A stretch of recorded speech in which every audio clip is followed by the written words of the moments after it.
Right, so when a UN official gets sanctioned for condemning genocide, whilst a former Al-Qaeda commander gets the red carpet treatment for running a US-approved Israeli lapdog-in-waiting transitional government, you'd be forgiven for wanting to stop the world so that you can get off. Because has there ever fundamentally been a more blatant example of lobbyist power than the stunt the US has just pulled for Israel's sake? In an act that George Orwell would have binned for being too far-fetched, Francesca Albanese, the UN's sharpest legal thorn in Israel's side, finds herself punished not for spinning falsehoods, but doing her job and telling the truth. Meanwhile, Ahmed al-Sharaa, formerly known as al-Jilani, whose past affiliations should be earning him a prison cell, not diplomatic recognition, gets a geopolitical makeover as US sanctions get lifted on Syria. This is an absolute masterclass in how international law gets bent, broken and bulldozed when it stands in the way of American and Israeli interests. It is so on the nose it can't be missed. And for as much as Donald Trump dreams of a Nobel Peace Prize, for my money, Albanese would be much more deserving of it. Right, so Francesca Albanese was appointed by the United Nations Human Rights Council as the Special Rapporteur on the situation of human rights in the Palestinian territories occupied since 1967. That is basically her full title and remit. That remit has recently been renewed at that. Her role as defined by international law and UN protocols is to investigate, document and report human rights violations in the region. She's not employed by any government, her mandate is completely independent, and her findings get presented to the UN General Assembly and the Human Rights Council. Albanese's reports have accused Israel of apartheid, ethnic cleansing, and most recently genocide, of course, in Gaza. Her reports, released in the last few days, titled From Economy of Occupation to Economy of Genocide, documented the systematic destruction of civilian infrastructure in Gaza and named over 60 global corporations, from arms manufacturers to financial institutions, as complicit in profiting from Israel's military campaign. Far from inflammatory rhetoric, her claims were based on satellite imagery, eyewitness testimonies, and the forensic analysis of the flow of finance. She's a lawyer. Her findings are evidence-based, no more, no less. Yet despite that, the US Treasury, under the direction of Marco Rubio, have imposed sanctions on Albanese under Executive Order 14203. This order, which was originally designed to target individuals undermining international institutions, has been perversely repurposed now, as Politico have highlighted, to silence those trying to uphold them. According to Rubio, Albanese had engaged in economic and political warfare by urging countries to impose sanctions on Israel and corporations aiding its war effort. He also accused her of anti-Semitism, because of course he did.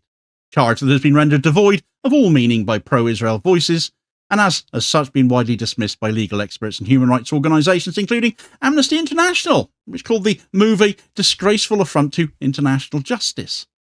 Craig Makeover, the former director of the UN High Commission for Human Rights Office in New York, labelled the sanctions a lawless, vile act, and as Squawk Box have covered, warned they were a direct breach of US legal obligations under the UN Charter, the Convention on Privileges and Immunities of the UN, which guarantees UN officials immunity from national jurisdiction whilst carrying out their duties, and the host country agreement of the United Nations, as well as a deliberate obstruction of the vital human rights work of the organisation.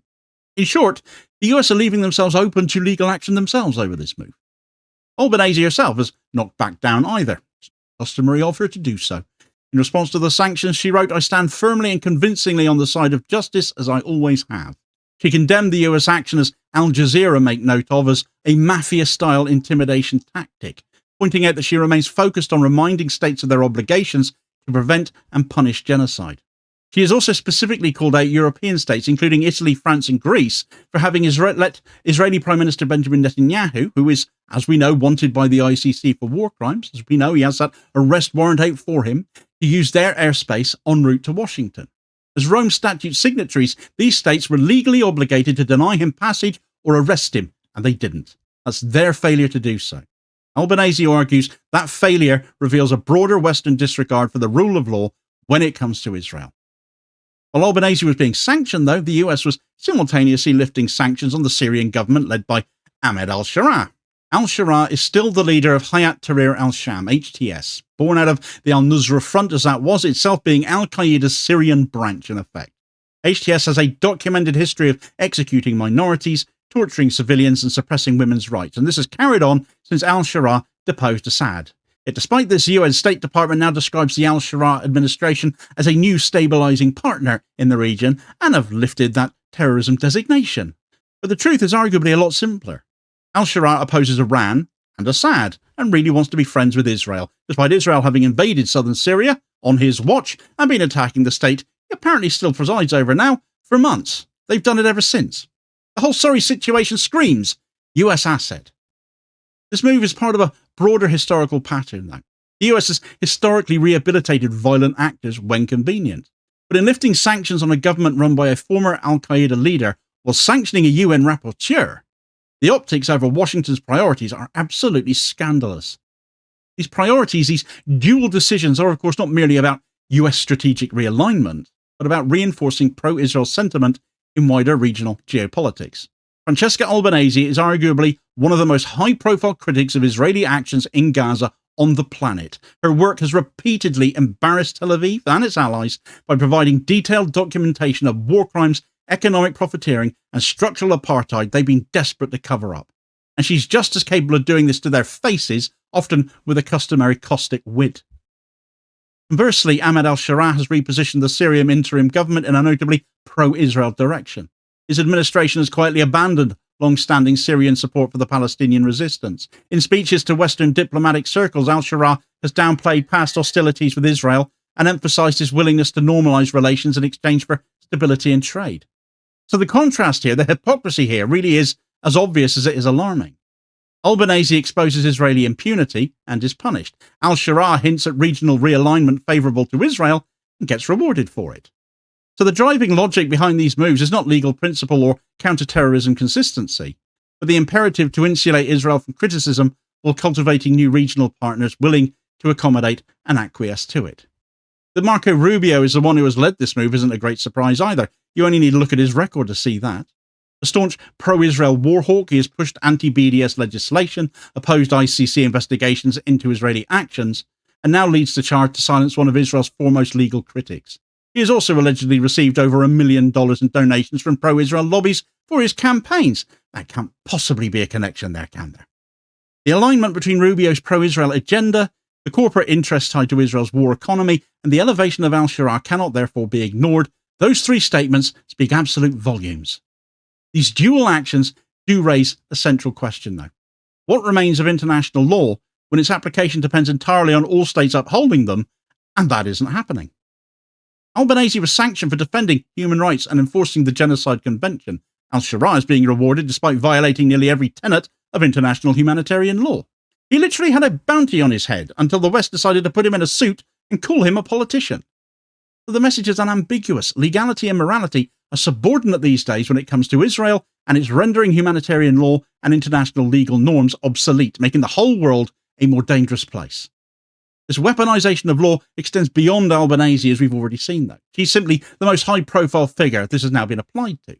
The US has imposed sanctions on ICC judges, threatened international prosecutors, and blocked UN resolutions critical of Israel.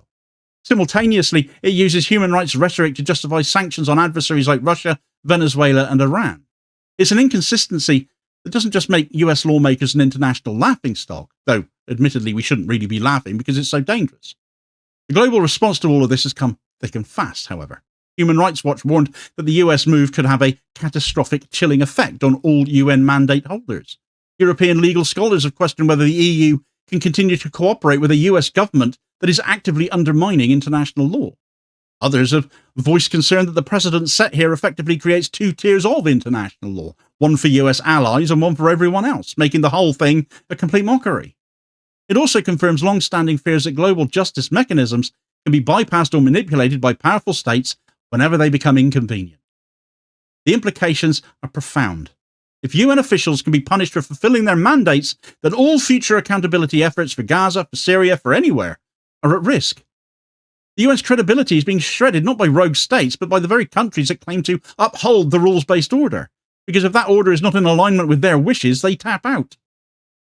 The long-term consequences of these decisions go beyond the immediate damage to Francesca Albanese's work or Syria's political trajectory. They normalise a precedent wherein states, particularly powerful ones, can weaponize legal mechanisms to punish their critics and rehabilitate violent actors who serve their strategic interests.